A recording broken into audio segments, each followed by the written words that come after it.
मेरे प्रिय विद्यार्थियों, बहुत हार्दिक स्वागत। मेरा हार्दिक नमस्कार स्वीकार करिए। श्री कृष्णम वंदे जगत गुरुम। और आज हड़प्पा का एक सेशन, अगला सेशन है। 2 लेक्चर हम लोगों के हो चुके हैं। जल्दी से क्लास में आ जाइए। जितने भी छात्र और छात्राएं फटाफट क्लास में आना चाहते हैं, जल्दी से आ जाइए और हम लोग क्लास की शुरुआत कर सकें। आज का सेशन बहुत इंपॉर्टेंट है और कल मैं एक बहुत लंबी क्लास लेने वाला हूं। आपका कल यह चैप्टर समाप्त हो जाएगा, ठीक है। तो पहले तो हम लोग शुरुआत करें। इसके पहले मैंने कहा था कि आज का सेशन रिवीजन से शुरू होगा, है ना, रोज की तरह। तो मैंने थोड़ा सा एक नई चीज इसमें यह डाली है कि आपका रिवीजन क्वेश्चंस के माध्यम से हो। आपका रिवीजन क्वेश्चंस के माध्यम से हो ताकि थोड़ा सा चीजों को आप हैंडल कर सकें। ऐसे हो रहा था कि मैं आपसे पूछता था, फिर आप जवाब देते थे या नहीं देते थे। तो पहले जितना मैंने कल परसों में कुछ इंपॉर्टेंट चीजें पढ़ाई हैं, उनका पहले एक बार रिवीजन कर लीजिए आप जल्दी से, प्रश्नों को देख करके प्रश्न कैसे बन सकते हैं। और फिर उसके बाद हम लोग टॉपिक पे आएंगे। और टॉपिक पढ़ने के लिए आज मैंने आपके लिए बहुत स्पेशल ढंग से चीजों को संयोजित किया है। निश्चित तौर पे वो आज आपके जहन में एकदम बैठ जाएंगी। फिलहाल आप देखिए, प्रश्न देखिए। पहले मैंने बताया था, जैसे वो कह रहा है कथनों पर विचार करिए, निम्नलिखित कथनों पर विचार करिए, जल्दी से क्लास में आइएगा। छात्र अभी तक क्लास में आए नहीं है। कालीबंगा को दीनहीन नगर की संज्ञा दी गई है। मैंने शायद आपको बताया था, कालीबंगा को दीनहीन नगर की संज्ञा दी गई है और बनावली को समृद्ध लोगों का नगर कहा गया है। बताइए, ये दोनों बातें। और फिर ये कह रहा है केवल एक सही है, दूसरा सही है, दोनों सही है या फिर दोनों गलत है, दोनों कथन असत्य है। थोड़ा ध्यान दीजिएगा, ये सत्य असत्य कथन वालों पर मामला थोड़ा सा सही बैठता है। आपको यह ध्यान देना चाहिए ये प्रश्न कैसे हैंडल करेंगे आप। जैसे कभी कभी ये पूछता है असत्य कथन कौन सा है ना, और कभी कभी पूछता है सत्य कथन कौन सा है। तो अब आपको ये पता है कि अभी अभी पढ़ा आपने मेरे साथ, कालीबंगा को दीनहीन नगर की संज्ञा दी गई है। बिल्कुल ठीक बात है। क्यों दी गई है? क्योंकि यहाँ पे अधिकांश मकान कच्ची ईंटों के हैं। एक बात मैंने आपको ये भी बताई थी कि कालीबंगा को संभावित तीसरी राजधानी के रूप में परिभाषित किया गया है। फिलहाल बनावली को समृद्ध लोगों का नगर कहा गया। अब रिप्लाई कर दीजिए कौन सा सही है कौन सा गलत है। और मुझे लग रहा है कि लगभग सब लोगों का जवाब सही आएगा। दोनों कथन सत्य हैं। वेरी गुड, बहुत बढ़िया। मेरा कहना है जल्दी से क्लास में आइए और लेक्चर को शेयर भी कर सकते हैं, वो आपकी मर्जी पर डिपेंड करता है। और अगला प्रश्न देख लीजिएगा। कहिए तो इसमें फिर मैंने पूछा था अर्ध औद्योगिक नगर कौन सा है, तो अर्ध औद्योगिक नगर हड़प्पा है। औद्योगिक नगर कौन सा है, तो वो चनुदड़ो है, मैंने बताया था। धार्मिक नगर कौन सा है, वो मोहनजोदड़ो है। आप इसको मैच दी फॉलोइंग के हिसाब से भी चीजों को अरेंज कर सकते हैं, है ना, कर लेंगे, ठीक जा रहा है। और भी बातें मैंने बताई थी। Acropolis city of the Indus valley civilisation कौन सा है, तो वो लोथल है। फिर कह रहे हैं कि Sheffield of the Indus valley civilisation वो चनुदड़ो है। ध्यान रखिएगा, इन सब चीजों पे बहुत अच्छे से नजर रखिएगा, है ना। फिर मैंने आपको बताया था कि हड़प्पा और मोहनजोदड़ो एक विस्तृत साम्राज्य की 2 जुड़वां राजधानियां थी। किसने कहा है? स्टुअर्ट पिगट ने कहा है। फिलहाल अगले प्रश्न पे जाइए, ध्यान दीजिएगा। मैंने आपको बताया था कि हड़प्पा सभ्यता के सभी नगरों की जो नगर योजना है वो चेस बोर्ड पैटर्न को फॉलो अप करती है। मतलब सड़कें एक दूसरे को समकोण पर काटती हैं, है ना। लेकिन वो कह रहे स्टार शेप्ड पैटर्न अपवाद है, तारांकित पद्धति। 4 ऑप्शन है, हड़प्पा, कालीबंगा, लोथल और बनावली, है ना। यहां पे पाई लगा लेते हैं हम लोग। तो अब बताइए कौन सा है। मुझे उम्मीद है आप सही जवाब दे पाएंगे। कौन सा नगर है, हड़प्पा, कालीबंगा, लोथल या बनावली? और बिल्कुल सही बात है, यहाँ पे ये बनावली है। बिल्कुल सभी लोगों का सही जवाब आ रहा है। अब गलत मत करिएगा। ये फाइनल राउंड है, ये हम लोगों का फाइनल राउंड है परीक्षा तक। अब इतना अच्छे से रिवाइज करिए कि सारे डाउट्स आपके क्लियर हो जाए। तो फिलहाल बनावली है। बनावली से बहुत सारी चीजें आपको याद आनी चाहिए। जौ के साक्ष्य हैं, मिट्टी के खिलौने, हल के साक्ष्य हैं। बहुत बढ़िया से देखिएगा। अब इसको देख लीजिएगा। कल मैंने बताया था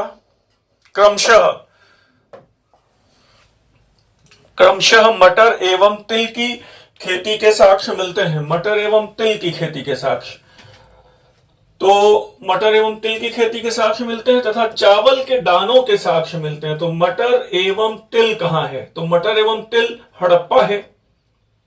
तो अब देखिए पहला ऑप्शन कहां पे जा रहा है, हड़प्पा। मतलब ये दो ऑप्शन अपने आप एलिमिनेट हो जाएंगे, क्योंकि मटर और तिल पहली बार हड़प्पा में है, तो ये पहला ऑप्शन क्रमशः पूछ रहा है, तो ये हड़प्पा आना चाहिए। अब कह रहा है चावल के दाने के साक्ष्य, तो चावल के दाने आपको पता है लोथल से मिलते हैं, तो यहां पर आपको सही जवाब हड़प्पा और लोथल आना चाहिए। ठीक है, प्रश्नों के संयोजन को मैंने इस तरह से रखा है कि आपका दिमाग थोड़ा सा काम करे, और इस तरह के प्रश्न आपको इस अमृत कलश श्रृंखला में मिल ही जाते हैं। 3000 प्लस प्रश्नों का सिलेक्शन इसमें हमने किया है, कलेक्शन किया है, टॉपिक वाइज किया है। इस पुस्तिका को आप चाहे तो मंगा सकते हैं, रिवीजन में काफी काम करती है, आपके ऊपर डिपेंड करता है। ठीक है, तो फिलहाल अब ये बात रिवाइज हो गई। ठीक है, आगे देखिएगा, अगले क्वेश्चन पे थोड़ा सा चले जाइए और देखते हैं। फिर क्वेश्चन नंबर 3 पे जाना है हम लोगों को। 1 मिनट।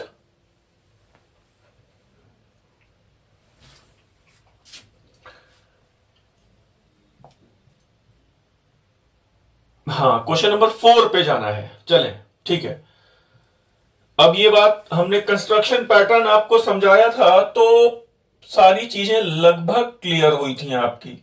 अब आपसे क्वेश्चन है, कह रहे हैं कि लोथल सिंधु सभ्यता का एकमात्र नगर है, लोथल की बात कर रहे हैं, जिसका नगर दुर्ग तथा निम्न शहर एक ही सुरक्षा प्राचीर से घिरा हुआ था। मैंने बताया था लोथल एक ऐसा शहर है, दो अपवाद हैं, ये बताया था मैंने आपको कि लोथल का दुर्ग टीला पूर्व की ओर है और संपूर्ण क्षेत्र एक ही सुरक्षा प्राचीर से घिरा हुआ है। फिर वो कह रहे हैं कि आगे एक और नगर है जिसका दुर्ग टीला और निम्न शहर एक विशाल ईंट की दीवारों से अलग अलग घिरा हुआ है। मतलब ये है कि वो एक नगर आपको आइडेंटिफाई करना है कि दुर्ग टीला तो घिरा ही होता है, निचला नगर किस पृथक सुरक्षा प्राचीर से घिरा हुआ है। ऑप्शन आपके दिमाग में एकदम क्लिक हो जाना चाहिए और यहां पे आ जाना चाहिए जवाब कालीबंगा। फिर एक बात आती है कि ये बताइए कि कौन सा नगर ऐसा है जहां पर दुर्ग टीले और नगर टीले का स्पष्ट विभाजन नहीं है। तब जवाब हो जाएगा चंदगढ़। मुझे उम्मीद है आप फटाफट रिवाइज कर पा रहे होंगे।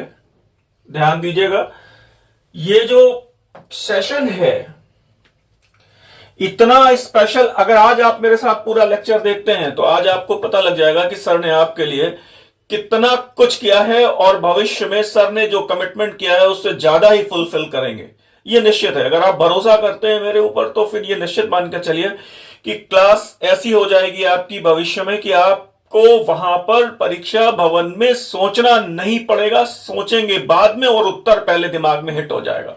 फिलहाल अभी देखिए, वो सील बनाई है जिस पर एक योगी की त्रिमुखी आकृति बनी हुई है और जो पशुपति शिव जैसी दिखाई देती है। जो पशुपति शिव जैसी दिखाई देती है वो कहां से मिलती है। और कल मैं मोहनजोदड़ो ही पढ़ा रहा था और हमारा लेक्चर यहीं पे रुक गया था। मोहनजोदड़ो से मिली हुई वो पशुपति शिव की मुहर, मेरी बात समझ में आ रही है, यहीं पे रुक गया था। ये प्रश्न है, तो अब मुझे बताने की जरूरत नहीं है कि ये मोहनजोदड़ो से मिलती है ना। मुझे देख पा रहे सब लोग, अच्छे से फॉलो अप कर रहे। तो ये कहां से मिलती है, ये मोहनजोदड़ो से मिलती है। तो थोड़ा सा इस सील के बारे में आप थोड़ी सी जानकारी देख लीजिए। आपको इस सील दिखाई पड़ रही होगी, बहुत कायदे से दिखाई पड़ रही होगी। ये मैंने बताया था कि एक त्रिमुखी पुरुष, ये 3 मुख हैं, एक सामने वाला देख पा रहे हैं, एक साइड में है, त्रिमुखी पुरुष है। ये त्रिमुखी पुरुष जैसे कल मैंने आपको बताया था गॉड का कॉन्सेप्ट है। गॉड का कॉन्सेप्ट है मतलब generator, operator and destroyer. Shiva की पूजा त्रिमूर्ति के रूप में होती है, तो वो देखो त्रिमुखी पुरुष है। ठीक है, फिर अगली बात ये आती है कि ये त्रिमुखी पुरुष आकृति योगासन की मुद्रा में बैठी हुई है। तो बहुत ध्यान से देखिएगा कितने प्रश्न बनते हैं। ये योगासन की मुद्रा, पद्मासन की मुद्रा में, पैर देखिए योगासन की मुद्रा में है। आप बहुत कायदे से मुझे लग रहा है देख पा रहे होंगे। और 1 मिनट, हाँ, तो देख पा रहे होंगे आप बहुत कायदे से कि योगासन की मुद्रा में है, त्रिमुखी पुरुष है और चारों ओर पशुओं से घिरा हुआ है। तो एक बार ये प्रश्न भी आया था कि ये बताइए, इस पुरुष की जो जो त्रिमुखी पुरुष है, ये चारों ओर घिरा हुआ है पशुओं से, तो उस पशु युग्म में कौन कौन है? तो ध्यान दो, दिख पा रहा होगा, ये हाथी है। तो ऐसे देखो, ये चूंकि ऐसे आपको दिख रहा है कि दाहिनी तरफ है ना, तो बाईं तरफ भैंसा और गैंडा, थोड़ा ध्यान देना, ये सामने से देख रहे हो, जब ये छपेगा तब उल्टा हो जाएगा। तो बाईं तरफ भैंसा और गैंडा है, मुझे देख पा रहे होंगे आप, ये देखिए बाईं ओर भैंसा और गैंडा है, भैंसा और गैंडा है। दाहिनी ओर हाथी और बाघ है, हाथी और बाघ है ना। चीजें साफ दिख रही हैं आपको कि नहीं? पहले मुझे ये बताइए, चीजें आपको साफ दिख रही हैं? कंफर्म कर दीजिए, एकदम क्लियर कट आ रहा है सब कुछ। तो ये चार पशु युग्म है, बाईं तरफ भैंसा और गैंडा, दाहिनी तरफ हाथी और बाघ, दाहिनी तरफ हाथी और बाघ है। नीचे दो हिरण का युग्म आप देख पा रहे होंगे। तो कुल मिला के योगासन की मुद्रा में है, त्रिमुखी पुरुष आकृति है, पशुओं से घिरी हुई है। तो ये जो पुरुष आकृति आप देख पा रहे हैं, ये बेसिकली किसे मिली है, मतलब किसे मिली है? तो ध्यान दीजिएगा, ये मिली है अर्नेस्ट मैके को, ये मिलती है अर्नेस्ट मैके को। और इसकी पहचान की है, इसकी पहचान पशुपति शिव के रूप में करने वाले हैं जॉन मार्शल। अब थोड़ा सा इसमें विवाद होता है। क्या विवाद होता है? देखिए, जॉन मार्शल एक अंग्रेज है, वो कह रहे हैं कि ये पशुपति शिव की आकृति है। लगभग जो शिव की संकल्पना है उससे ये काफी मेल खाती है। मेरी बात आप समझ पा रहे होंगे। एक आध प्रश्न इसमें से और बन सकता है, और वो ये बन सकता है कि इस त्रिमुखी पुरुष आकृति के ऊपर कितने अक्षरों का लेख है? गिन लीजिए, 1 2 3 4 5 6, 6 अक्षरों का लेख है। इतना क्लियर कट आपको पढ़ा दे रहा हूं। पूरे हिस्ट्री को इस तरह से समझा दूंगा कि वहां पर आपको परीक्षा भवन में अगर प्रश्न आते हैं जो मैंने पढ़ाया है, अगर उसमें से जुड़े हुए, तो वो हिट हो जाएंगे तुरंत दिमाग में। 4 पशु आकृति, साइड में 2 नीचे हिरणों का युग्म है। पद्मासन की अवस्था में शिव को महायोगी भी कहा जाता है। अच्छा, 6 अक्षरों का लेख है। अर्नेस्ट मैके को यह मुहर मिलती है। जॉन मार्शल ने इस त्रिमुखी पुरुष आकृति को भगवान शिव के आद्य रूप में, प्रारंभिक रूप में पहचाना है। उन्होंने कहा ये शिव हो सकते हैं। इसके बाद भी कुछ ऐसी बातें आती हैं जो आपको जाननी चाहिए। जैसे हेमचंद्र राय चौधरी सर इतिहास के बहुत बड़े विद्वान माने जाते हैं। हेमचंद्र राय चौधरी सर मतलब भीष्म पितामह की तुलना में, मतलब ये ऐसे मान लीजिए इतिहास के सब भीष्म पितामह हैं, चाहे वो हेमचंद्र राय चौधरी हो, चाहे वो आरसी मजुमदार सर हो, मतलब ये सब बहुत महान इतिहासकार माने जाते हैं। तो पीवी काणे सर हो, है ना। तो हेमचंद्र राय चौधरी ने कहा कि ये पशुपति शिव नहीं हो सकते। क्यों नहीं हो सकते? क्योंकि इस पशु युग्म में कहीं पर भी बैल नहीं है। भैंसा है लेकिन बैल नहीं है, भैंसा है लेकिन बैल नहीं है। इस आधार पे वो विरोध करते हैं। लेकिन देखिए, समय बदला है, परिवेश बदला है। आप साइकिल से चल रहे थे, मोटरसाइकिल आ गई आपके पास, फिर कार आ गई आपके पास, तो क्या शिव को आप केवल नंदी बैल पर ही बैठे रहने देखना चाहते हैं? भाई, समय बदला है। उस समय नहीं कुबड़ वाले बैल या नंदी बैल का चित्रांकन हुआ, कोई बात नहीं। लेकिन ये ध्यान देने की बात है,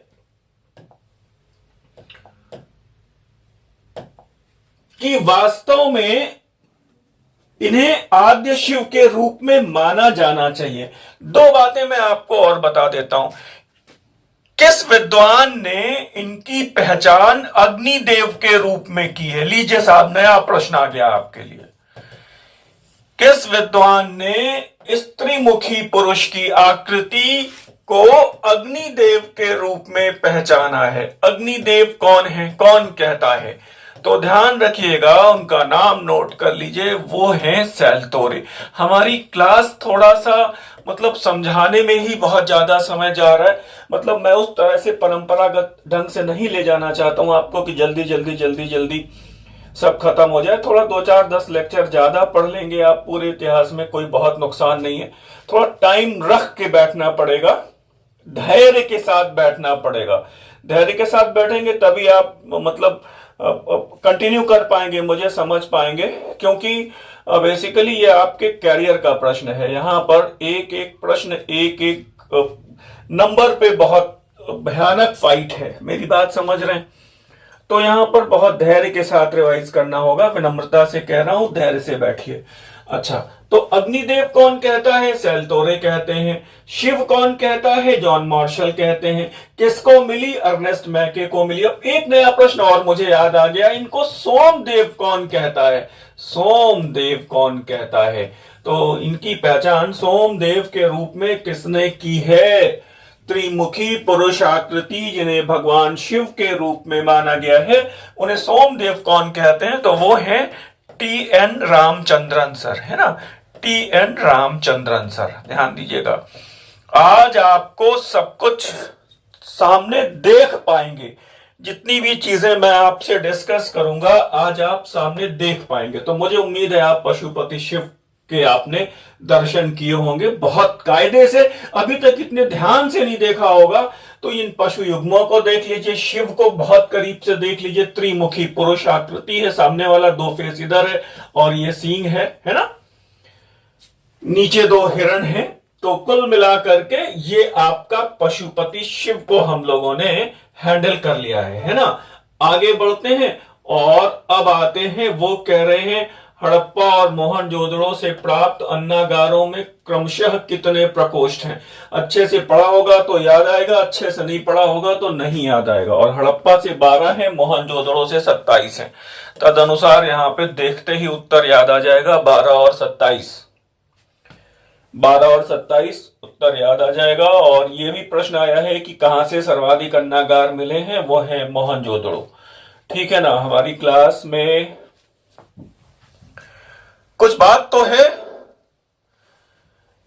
जो आपको परेशान करती है मेरी क्लास में, और उसका रीजन यही है कि आपने सही से पढ़ा नहीं है। पढ़ा है लेकिन उसका संयोजन नहीं किया है।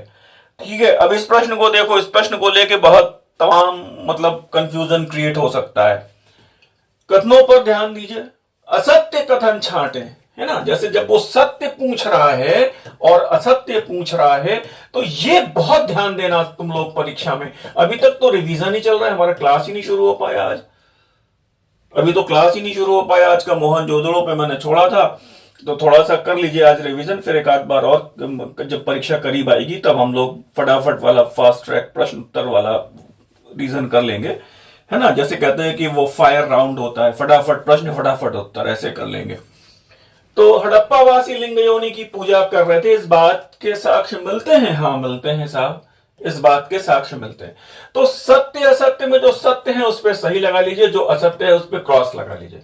बात समझिएगा। और फिर बाद में प्रश्न को फिर देखिए क्या पूछ रहा है। सत्य वाला पूछ रहा है कि असत्य वाला पूछ रहा है? असत्य वाला पूछ रहा है तो असत्य वाले विकल्पों को देखिए, और सत्य वाला पूछ रहा है तो फिर सत्य वाले विकल्पों को देखिए, और फिर उसके बाद जो कूट दिए हुए हैं उसमें उत्तर को देखिए। पूजा करते थे, हाँ ठीक है। अब एक बात ध्यान रखिएगा, ये बात तो ठीक है, मंदिरों के साक्ष्य नहीं है हड़प्पा सभ्यता में। ये बात ध्यान रखिएगा, मंदिरों के साक्ष्य नहीं है। किसी भी दशा में हड़प्पा में मंदिरों के साक्ष्य नहीं है, ये बात ध्यान रखिएगा।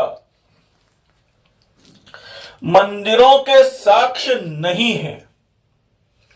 अच्छा, दुर्गा और काली की पूजा करते थे, तो बात यहां पर ये आती है, मात्र देवियों की उपासना तो करते थे, लेकिन दुर्गा और काली की पूजा करते थे, ये बात गलत है। क्यों? क्योंकि हमें हड़प्पा वासियों के धार्मिक विश्वास के सैद्धांतिक पक्ष की जानकारी नहीं है, हम उनके सैद्धांतिक पक्ष को नहीं जानते हैं, तो ये वाला क्वेश्चन आपका गलत हो गया। जीव पूजा की संकल्पना प्रचलित थी, जीव पूजा, बिल्कुल सही बात है, ध्यान दीजिएगा, जीव पूजा की संकल्पना, यानी कि नाग पूजा, वृक्ष पूजा, पशु पूजा, पक्षी पूजा, सब प्रचलित है। अब पूछा जाएगा कि हड़प्पा वासियों का जो जो पवित्र पक्षी है वो क्या है, पता नहीं आप क्या जवाब दे देंगे। पक्षी, पूजित पक्षी कौन था, मुझे बताइए, फिलहाल अभी नहीं बता रहा हूं। अब ध्यान दो, हड़प्पा वासी प्रकृति पूजक थे क्या? कुछ लोग कहेंगे सर थे, बिल्कुल गलत बात है, ध्यान रखिएगा, ये वाला तो सही है, ये वाला गलत है। प्रकृति पूजा अग्नि, वायु, सूर्य, चंद्रमा, इनकी पूजा के साक्ष्य हमारे पास उपलब्ध नहीं है। प्रकृति पूजा की संकल्पना वैदिक काल में है, जीव पूजा की संकल्पना तो है, लेकिन प्रकृति पूजा की संकल्पना हमें दिखाई नहीं पड़ती। तो कुल मिला के असत्य पूछ रहा है, तो 2 और 4 असत्य हैं, तो 2 और 4 यहां पे आप लगा लीजिएगा। एकदम सॉलिड है ये सब प्रश्नों में, थोड़ा सा रुकना पड़ेगा, सोचना पड़ेगा, और फिर ये डिसाइड करता है कि आपने वास्तव में कितना पढ़ा है। देखिए कितना बढ़िया से कल हमने इसको डिफाइन किया था, इस प्रश्न को बहुत ध्यान से देखिएगा, बहुत ध्यान से देखिएगा, कितनी बातें आ रही हैं। 3 ही लेक्चर में कितने कॉन्सेप्ट आपके क्लियर हुए होंगे, बहुत कुछ मैंने पढ़ाया है।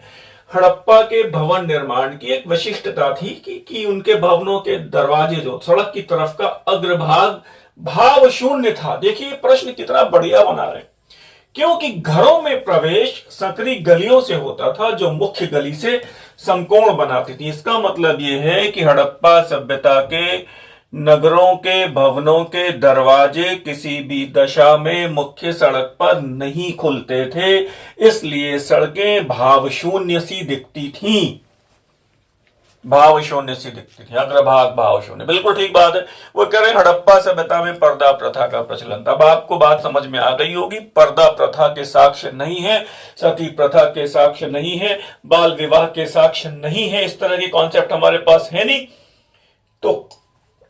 तो क्या हो जाएगा? तो ए सही है और आर गलत है, ए सही है और आर गलत है। मुझे लग रहा है खूब बढ़िया कर रहे हैं आप लोग। एक पल्ले के किवाड़ कहां से मिले हैं? कालीबंगा से मिला है। और फिर यहां पर अब आप देख लीजिएगा, इसमें जो भी विकल्प आएगा कथन सही है और आर गलत है ना? ठीक है, आगे देख लीजिएगा। प्रतिच्छेदी वृत्त अलंकरण, इंटरसेक्टिंग सर्कल्स युक्त ईंटें, देखिए कितनी बढ़िया बात है।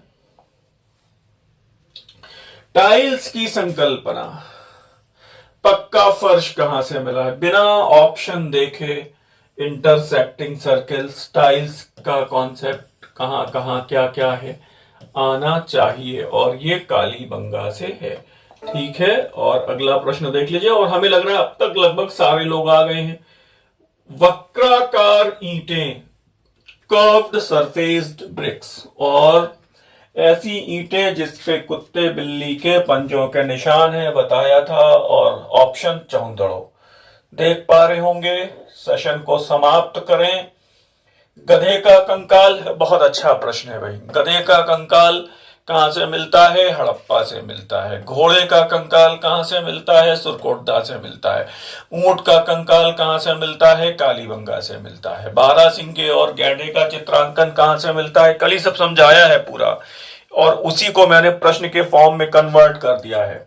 और कन्वर्ट कर दिया है नहीं, ये बहुत पहले कन्वर्ट कर दिया था। और ये सारे प्रश्नों का कलेक्शन, इस तरह के सारे प्रश्नों का कलेक्शन आपकी पुस्तक में उपलब्ध है। ये अमृत कलश प्रैक्टिस सेट टॉपिक वाइज जो 3400 प्रश्नों के आसपास कलेक्शन है, मैंने इसमें 3400 लिखा है। आप चाहें तो रिवीजन के संदर्भ में इस पुस्तिका का उपयोग अपनी पढ़ाई को परफेक्ट करने में कर सकते हैं। मुझे उम्मीद है आपने इन प्रश्नों को बहुत अच्छे से रिवाइज किया होगा और अब ऑफिशियली आगे बढ़ते हैं और अपने क्लास की शुरुआत करते हैं। और इस तरह से अगर आप पढ़ते रहेंगे, रेगुलर प्रैक्टिस करते रहेंगे, वहां पे जो भी ऑप्शन था आप मिला लीजिएगा, तो आपकी तैयारी को परफेक्शन मिलेगा। ठीक है, ध्यान दीजिएगा, ध्यान दीजिएगा। मेरी बात यह है, कल अब मोहनजोदड़ो पे मैंने छोड़ा था क्लास को। अगर आप इस अमृत कलश पुस्तिका को मंगा लेते हैं और मेरे साथ क्लास कंटिन्यू करते हैं, ध्यान रखिएगा अभी हमारे 90 दिवसीय क्रैश कोर्स की शुरुआत हुई है। उसकी ये शुरुआती कक्षाएं अभी आपको लाइव मिल रही हैं। बाद में ये कक्षाएं प्राइवेट चैनल पे ट्रांसफर हो जाएंगी। तो अगर आप इच्छुक हैं तो इस क्लास को 90 लेक्चर तक कंटिन्यू कर सकते हैं, या फिर अगर आप नहीं ज्वाइन करना चाहते हैं तो भी अपनी पढ़ाई के रिवीजन के लिए आप चाहें, ये आपकी मर्जी पर डिपेंड करता है। तो इस अमृत कलश पुस्तिका को ये आंसर शीट के साथ दी गई है, आप इसको मंगा सकते हैं। फिलहाल स्क्रीन पर नंबर दिए होते हैं और आप उन्हें देख सकते हैं। फिलहाल हम लोग आगे बढ़ते हैं। अब स्नानागार को कल हमने बता ही दिया था आपको, ध्यान दीजिएगा, स्नानागार वगैरह ये सब मैंने बता दिया था आपको। और स्नानागार को एक बार आप देख लीजिए, स्नानागार से बात हमारी खत्म होती है। तो ये ऐसे आप देख सकते हैं, ये नॉर्थ है, ये साउथ है, ये ईस्ट है और ये वेस्ट है। ये मोहनजोदड़ो की सर्वाधिक महत्वपूर्ण इमारत है। ये मोहनजोदड़ो की सर्वाधिक महत्वपूर्ण इंपॉर्टेंट बिल्डिंग। मोहनजोदड़ो को आनुष्ठानिक नगर या धार्मिक नगर भी कहा गया है। तो अब जैसे वो प्रश्न पूछा गया था कि ये बताइए कि इस स्नानागार में उतरने के लिए सीढ़ियां किन दिशाओं में थीं, तो ये सीढ़ियों को भी आप देख लीजिए, ये उत्तर और दक्षिण दिशाओं में है ना। मुझे उम्मीद है आप देख पा रहे होंगे और चीजें ऐसे आंखों में बैठेंगी, मस्तिष्क में ठहरेंगी। पूरब में कुआं है और पश्चिम में गंदे जल के निकास के लिए नाली है ना। यहाँ पे आप देखेंगे कुछ आवास बने हुए हैं। ये पूरा फोटो नहीं है, केवल हमने इसको उतना ही क्रॉप किया है जितना कि ये स्नानागार है ना। और एक बात ये ध्यान रखिएगा कि ये वाटर प्रूफ इमारत है ना। आज के लेक्चर का जो प्रभाव है वो कैसा रहा, आपकी जो चेतना है उस पर इस लेक्चर ने कितनी छाप छोड़ी, इस बात को आप जरूर कमेंट बॉक्स में बताइएगा। तो ये आपने स्नानागार को देख लिया। जॉन मार्शल इसको विश्व का आश्चर्यजनक निर्माण कहते हैं। जॉन मार्शल इसको विश्व का आश्चर्यजनक निर्माण कहते हैं और ये दुनिया की पहली जलरोधी इमारत भी है। ठीक है, अब इसकी आपको नाप जोक वगैरह अगर मतलब रटने की कोशिश करेंगे तो मुझे नहीं लगता कि नाप जोक वाले प्रश्न इस तरह के आपसे परीक्षा में पूछे जाते हैं। ठीक है, पशुपति शिव की मुहर के बारे में मैंने आपको सब कुछ बता ही दिया है, आपने देख ही लिया। अग्निदेव कौन कहता है ना, सैलतोरे कहते हैं। और सोमदेव कौन कहता है, टी.एन. रामचंद्रन कहते हैं। सारी बात मैंने आपको बता दी है। और आगे बढ़े तो ये ध्यान रखिएगा, इस पुरोहित के सिर को आप देख रहे होंगे, इसी पुरोहित के सिर के लिए ये कहा जाता है कहां से मिला है, तो ये मोहनजोदड़ो के डीके एरिया से मिला है। ध्यान रखिएगा, डीके एरिया से मिला है। ये प्रश्न आपके लिए बहुत इंपॉर्टेंट है। जैसे वो डांसिंग गर्ल है वो कहां से मिलती है, तो वो HR एरिया से मिलती है। मोहनजोदड़ो को कई सेक्टर्स में डिवाइड किया गया है, ध्यान रखिएगा। ऐसे कहा कि 3 पतिया अलंकरण युक्त शॉल ओढ़े हुए है, 3 पत्तियों वाला शॉल, वो कहते हैं तिपतिया अलंकरण। तिपतिया अलंकरण, तिपतिया अलंकरण वाला शॉल ओढ़े हुए है और इसकी मूछें मुड़ी हुई हैं, ये बात ध्यान देने की है। और कहां से मिलता है? डीके एरिया से मिलता है, मोहनजोदड़ो के डीके एरिया से मिलता है। ध्यान रखिएगा, ये बहुत इंपॉर्टेंट बात है। आद्य शिव कहां से है? मोहनजोदड़ो से है। आद्य नटराज कहां से है? हड़प्पा से है। ठीक है, पुरोहित का सिर कहां से है? मोहनजोदड़ो के डीके एरिया से है, इसको ध्यान रखना होगा। और फिर आगे आप डांसिंग गर्ल को देख लीजिए, ऐसे पूछा गया है ये आपसे, कहां से नर्तकी, तो आप खूब पढ़ते हैं, ये डांसिंग गर्ल है। प्रोटो ऑस्ट्रोलॉइड, इसकी मुखाकृति आप देखिए, इसकी मुखाकृति आप देखिए, ये ये पूछा गया प्रश्न है। ये सब प्रोटो ऑस्ट्रोलॉइड इतने सही ढंग से मैं पूरे इतिहास को एकदम पिक्चराइज कर दूंगा आपके दिमाग में। राष्ट्रीय आंदोलन वगैरह में तो मैं आपको वीडियोस वगैरह के माध्यम से समझा दूंगा रोक रोक के कि देखो ये कैसे कैसे विदेशी वस्त्रों की होली जलाई गई होगी, कैसे मंगल पांडे की फांसी हुई होगी। तो ये प्रोटो ऑस्ट्रोलॉइड है। क्यों? क्योंकि आप सूचनाओं को देखकर बहुत ज्यादा लंबे समय तक याद रख पाते हैं। ध्यान रखिएगा, ज्यादा लंबे समय तक देखी हुई चीजें याद रह जाती हैं। छोटे बच्चों की किताब में लिखा छोटा सा रहता है और बड़ा सा एप्पल बना रहता है, ए फॉर एप्पल। उसको एप्पल पढ़ना नहीं आता है, वो देख के याद कर लेता है कि ये एप्पल है। आप देख के याद कर पाएंगे। तो ये बनी कैसे है? मधुच्छिष्ट विधि,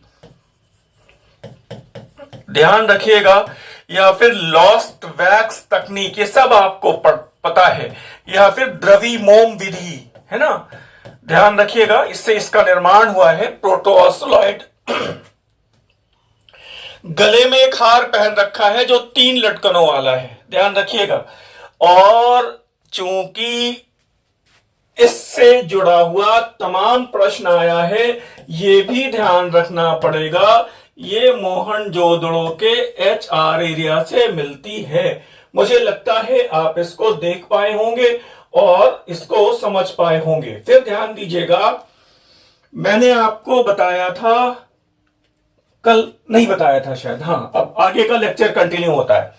ध्यान दीजिएगा, मोहनजोदड़ो की मुख्य सड़कों से 42 मनुष्यों के कंकाल, ये देखिए, अस्त व्यस्त दशा में बिखरे हुए प्राप्त होते हैं। इसके आधार पे मॉर्टिमर व्हीलर जैसे विद्वानों ने ये कॉन्सेप्ट दिया कि संभवतः ये किसी संघर्ष में, किसी बाह्य आक्रमण में मारे गए होंगे। क्यों?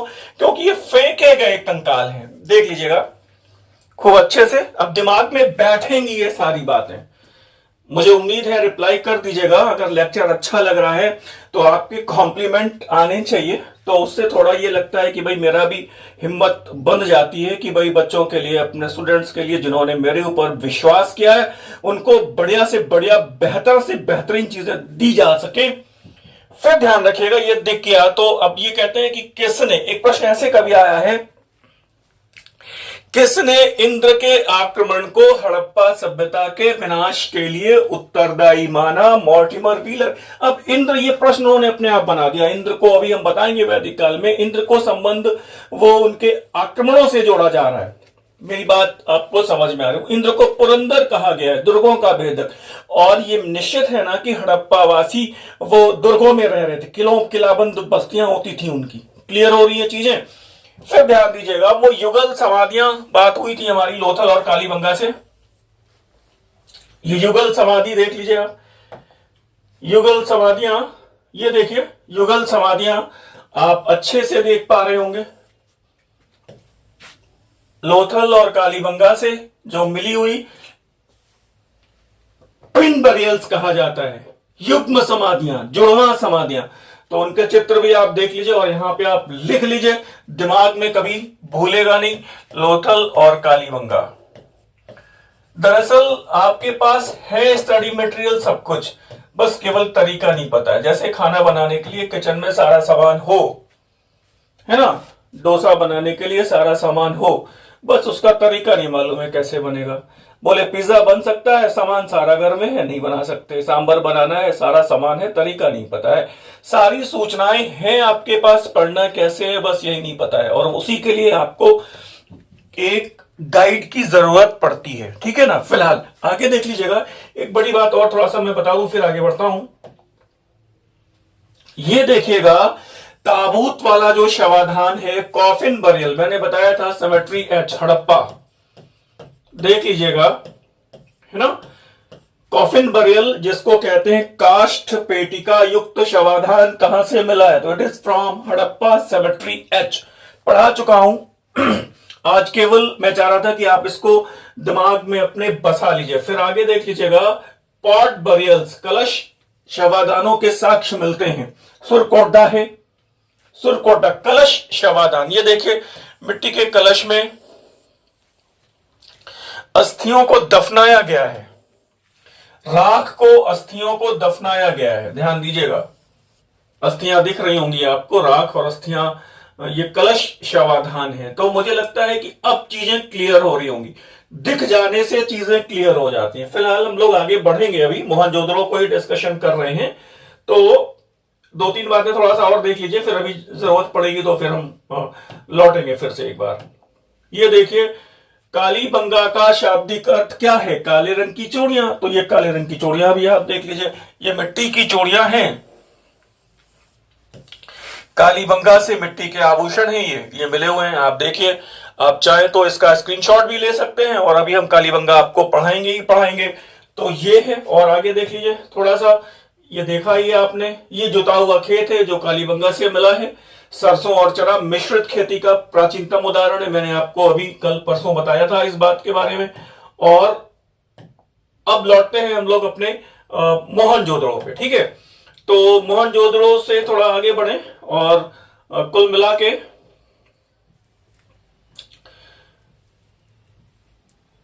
हाँ, ये ध्यान रखिएगा, अब एक सभा भवन है ना, एक कॉन्फ्रेंस हॉल कह सकते हैं, सॉरी, एक सभा भवन है, एक कॉन्फ्रेंस हॉल है, जिसकी छत 20 स्तंभों पे टिकी हुई थी, ठीक है। तो वो कहते हैं व्हीलर, देखो क्या कहते हैं इसको, दरबार आम जैसी इमारत कहते हैं। यानी कि इस कॉन्फ्रेंस हॉल को किसने दरबार ए आम की संज्ञा दी है, वो है मॉर्टिमर व्हीलर। क्लियर हुआ, वो कौन है, वो है मॉर्टिमर व्हीलर। और एक बड़ी बात यह है कि इसको सुपरमार्केट, बाजार की संज्ञा किसने दी, अगर आपको पता हो तो बताइएगा, इस सभा भवन को कौन बाजार की संज्ञा देता है या सुपरमार्केट की संज्ञा देता है, उनका नाम अगर आप बता सकें तो ठीक है, नहीं बता सकते तो मैं आपको बता रहा हूं, नोट कर लीजिए, और उनका नाम है अर्नेस्ट मैके। Is that clear? दरबार आम, व्हीलर, बाजार, अर्नेस्ट मैके, सभा भवन, कॉन्फ्रेंस हॉल, मोहनजोदड़ो की इमारत है ना। तो फिर एक बात और भी है, समाधि क्षेत्र कब्रिस्तान के साक्ष्य मोहनजोदड़ो से है नहीं, इसके साक्ष्य है नहीं, है ना।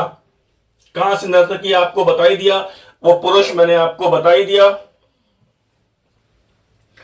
आगे ध्यान दीजिएगा, एक विशेष बात है जो आपके काम का है, वो आपके काम का है, तांबे की और कांसे की 42 सेंटीमीटर लंबी और कांसे की 32 सेंटीमीटर लंबी तिरछे दांते वाली आरियां मिली हैं। आरी आप समझते हैं ना, आरी तिरछे दांते वाली, आपने कारपेंटर के पास देखा होगा, ये आरी होती है, तिरछे दांते वाली आरी।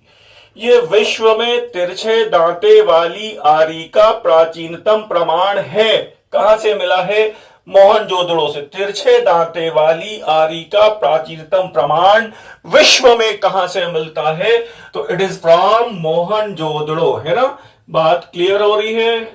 त्रिमुखी पुरुष को मैंने बता दिया है, चांदी के बर्तन में, है ना, कपड़ों के अवशेष के साक्ष्य हैं, ये आपके लिए इंपॉर्टेंट है, ये बात ध्यान रखिएगा।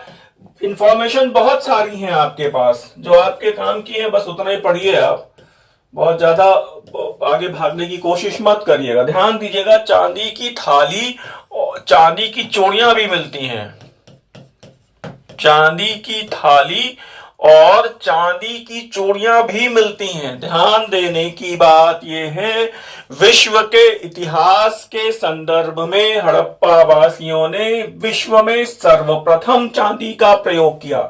अगर ऐसे कहा जाए कि विश्व की सभ्यताओं को हड़प्पा सभ्यता की महत्वपूर्ण दो देन बताइए, तो पहला कपास, दूसरा चांदी। ऐसे कहते हैं कि हड़प्पा वासियों के द्वारा, मुझे बहुत ध्यान से सुनिएगा, ध्यान से सुनिएगा, शब्दों के हेर फेर में जरा सा हेर फेर होगा और दिक्कत आ जाएगी।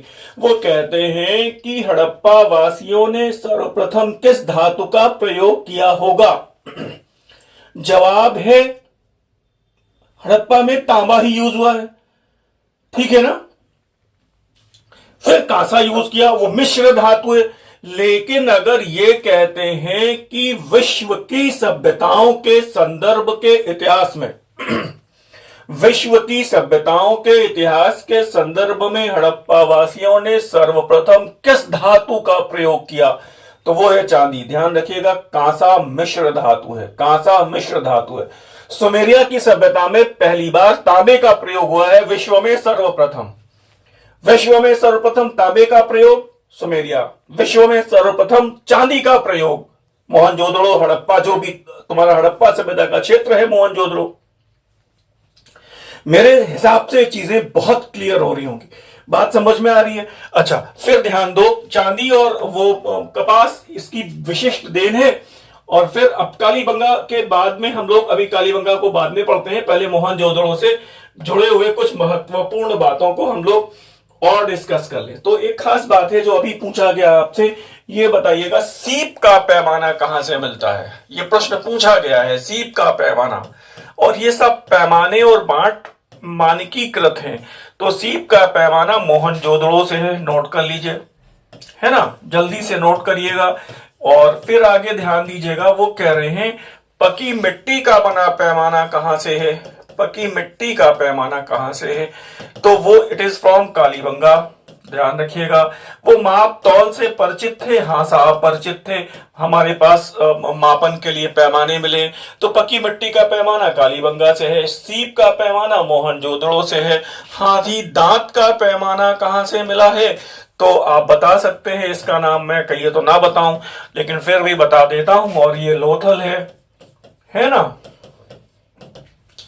भविष्य में थोड़ा ध्यान दीजिएगा, अभी तो मैं बहुत आराम से पढ़ा रहा हूं, 1-1.5 घंटा, हो सकता है कभी कम कभी ज्यादा, लेकिन भविष्य में ये 2-2, 3-3 घंटे की क्लास होंगी, लंबी लंबी क्लास होंगी, और बैठ पाएंगे तभी आप मुझे फॉलो अप कर पाएंगे। फिर कह रहा है कांसे और तांबे का पैमाना, कांसे और तांबे का पैमाना कहां से मिला है? तो जहां तक मैं याद कर पा रहा हूं वो हड़प्पा ही होना चाहिए, ठीक है।